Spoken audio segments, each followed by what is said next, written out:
What's up, everybody, and welcome to Hammerdown Motorsports. We still got a little bit of snow on the ground here, but we have the 17 Camaro SS and the 17 Yukon XL.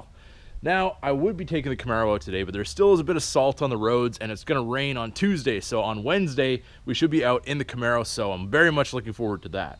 As you can see, this is how much room I have to get the Camaro in the garage. It is pretty tight. So it kind of makes it a pain to get in and out because of where my workbench is, but hopefully I'll have a shop before too long and be able to get all the cars in kind of in one place. This is just kind of what I've had to work with since we just bought this house a little over a year ago, and we're still trying to make everything our own and get the house to where we want it to be. So today we're going to be talking a little bit about the Denali and a little bit about Motorama, so let's get going.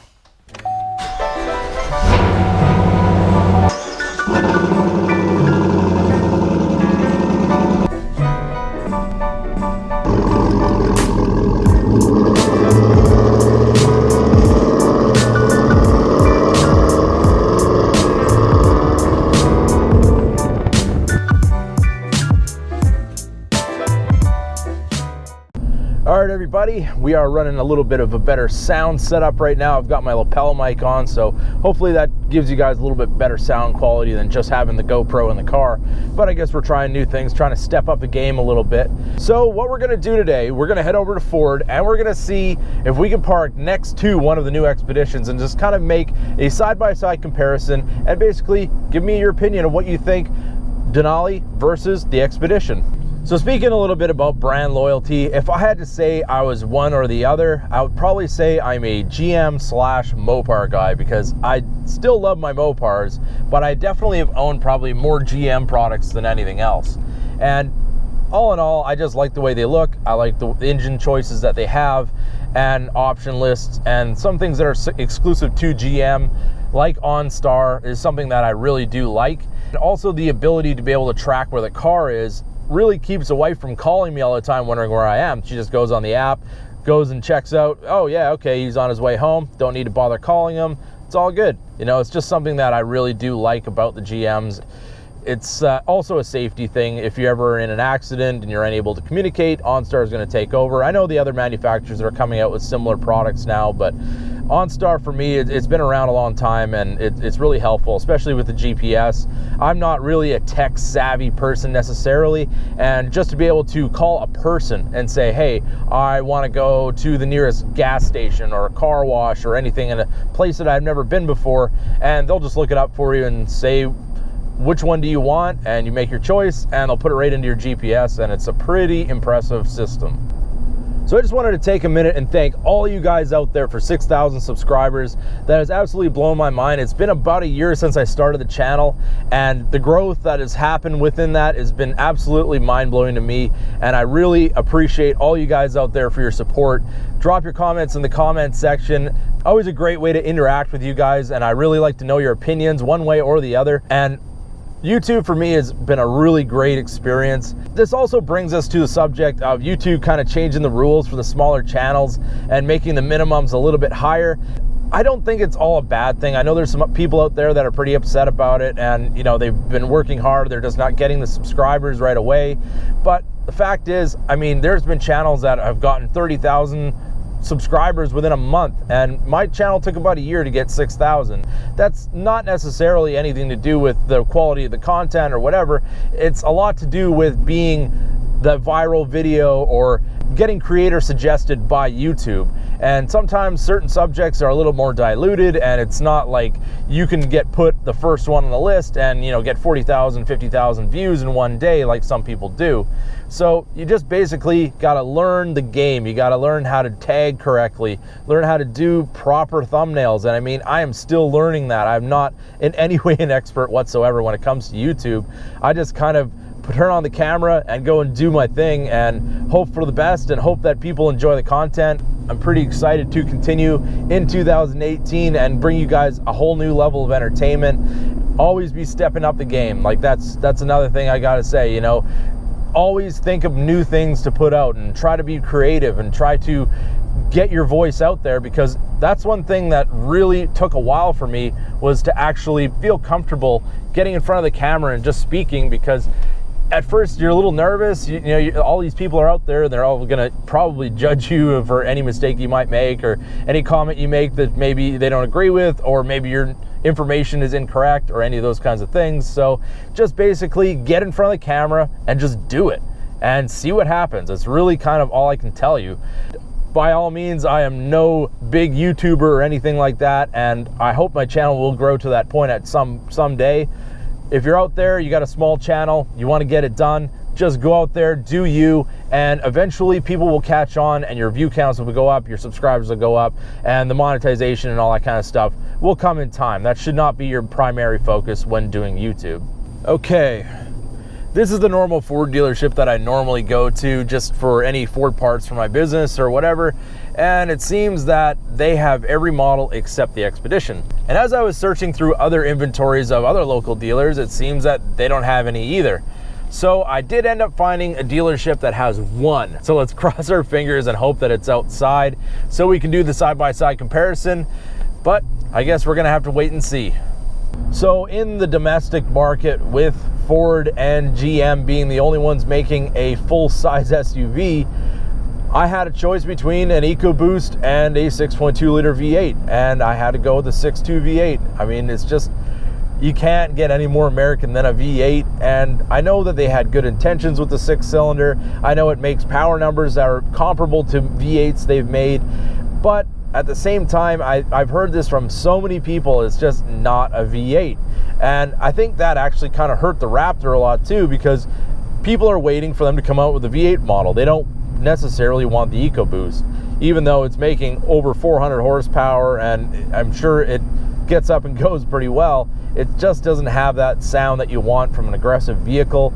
And I know I'm getting a little derailed here, starting to talk about pickup trucks, and we're kind of trying to do the SUV thing, but the same kind of decision making went through my head if I were to buy a Raptor rather than buy another pickup with a V8, as to have the Expedition with the 6-cylinder EcoBoost and the Denali with a V8. It was a no-brainer, go for the V8. It's gonna sound awesome. We got the Corsa exhaust on already, and it's bald eagles all day long, and it never ever gets old.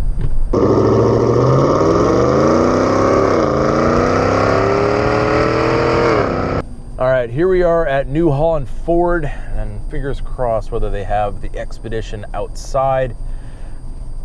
Guess we're gonna have to drive around and see. Oh, I think I see it. I think we're in luck today. Okay, we found the elusive Ford Expedition. Let's get a little first impression on looks here. This is not the extended version, so this is the shorter version, much like the Yukon, not the XL. But on first impressions, it kind of looks like an Explorer to me. The looks are a little different with the front end, of course. It does have the projector headlights and kind of that signature Ford grille that they've kind of been going for. And here we have the Denali, which I think looks strikingly better in my opinion. Drop your comments in the comments section. Which one do you think looks nicer, the 2017 Yukon Denali or the 2018 Ford Expedition?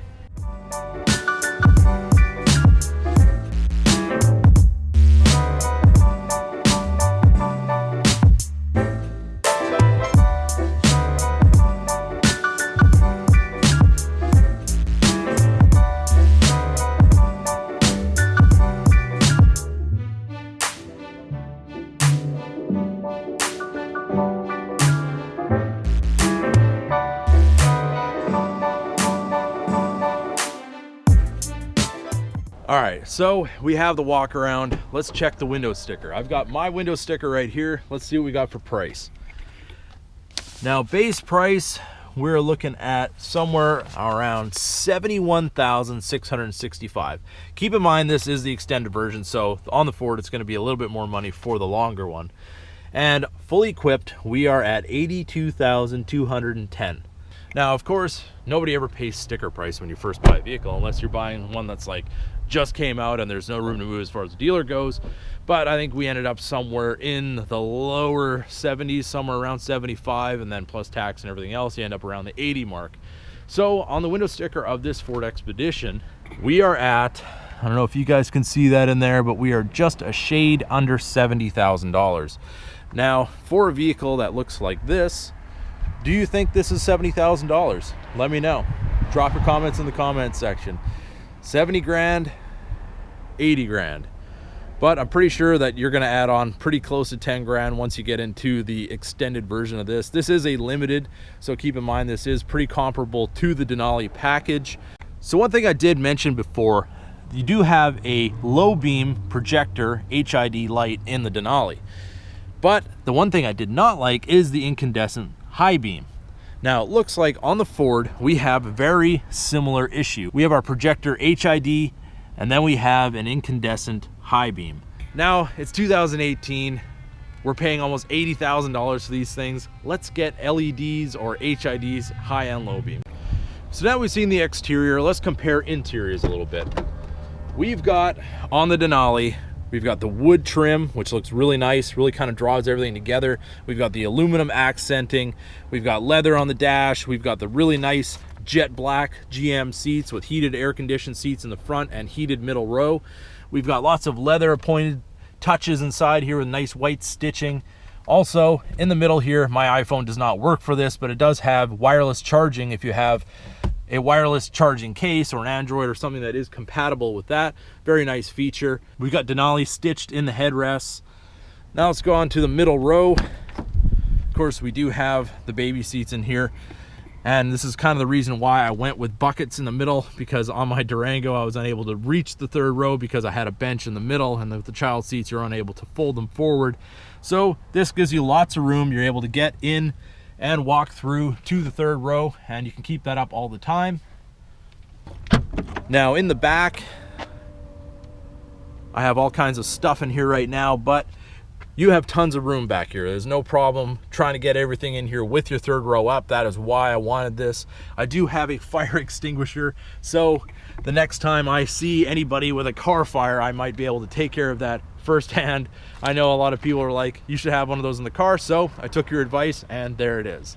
So now the Expedition, being that this is the shorter model, you're probably gonna have comparable space to the Durango in the back with the third row up. I think if you have this model and you wanted to use a lot of cargo space, you would have to have your third row down.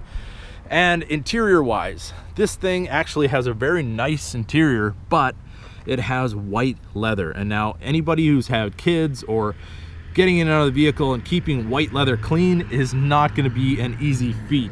So in my opinion, a black interior option would probably be best. I'm not entirely sure if they do offer it on this vehicle. Most of the ones that I've seen in the test videos were the white interior, but not something for me. Also, you do have some chrome on the dash. We've got pretty much an F-150 style dash with a little bit of leather on there. We've got some wood. Kind of looks like an older Lincoln, which is really nice. I do like the wood touches in here. You do have a rotary dial instead of a regular shifter, which is nice because they're kind of moving forward with the trends. They're getting into more of the technology and getting away from the older truck style cues. Another thing about the Denali that I really do like is the power deployable running boards, which this limited model is equipped with as well. So we're pretty much running with the same type of things as far as options go. It really just depends on which engine you want and what kind of package you want it to come in. So as far as a wheel comparison is, these are a 275/55 R20. On the Denali, we have a 285/45 R22. And I chose these in the black finish because I think with the white, it just definitely gives you that little bit of contrast and kind of makes the whole vehicle look a little bit more custom and doesn't look like something that is pretty well plain, in my opinion. I'm not a big fan of these wheels. Drop in the comment section, what do you guys like better, the 20s on the Expedition or the 22s on the Denali? So I know I'm gonna hate myself for getting 22s when tire time comes. There is an option for 20s on the Denali, but it just doesn't suit the vehicle in my opinion.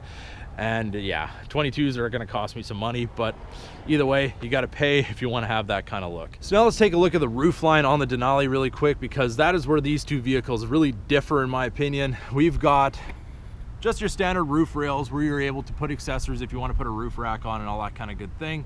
We do only have a standard sunroof on the Denali. Now let's go over to the Expedition. We've got similar roof rails as the Denali, but as you can see, there is a panoramic sunroof.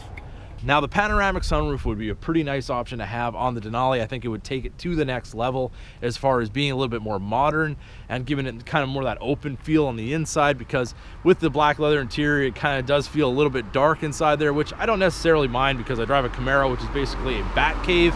But if GM could come up with something like that for their future models, I think it would be pretty well received. So if you're in the market for a full-size SUV and you want to stay with the domestic market, pretty much you've got the Expedition and you've got the Denali. Both of them have very good features. Some of them are different, so it really depends on what package you want. If you're willing to go for a V6 or you want to stick with a V8, these are pretty much the options. You got to weigh the odds. There are definitely some good points on each vehicle, so it all really comes down to your personal opinion and your personal preference on what you find important in your vehicle. So drop it in the comments. What do you guys think? Ford Expedition or Yukon Denali? So if there's somebody out there who is interested in that particular Expedition, check out New Holland Ford in New Holland, Pennsylvania. They'll definitely take care of you. So the 48-degree weather that we're having today has me thinking that summer may be on its way, but I'm sure February is going to have some curveballs for us as far as weather goes. But we do have Motorama coming up on the 17th and 18th of February, so if you guys are in the area, definitely come and check us out there. We will be having some of the reveals for the Camaro. I hope we can get all of it done. Either way, the Camaro is going through some big changes in 2018, and I can't wait to share it with everybody out there. So if you guys enjoyed the upload, don't forget to give it a big thumbs up. If you're new to Hammerdown Motorsports, definitely hit that subscribe button and keep that hammer down.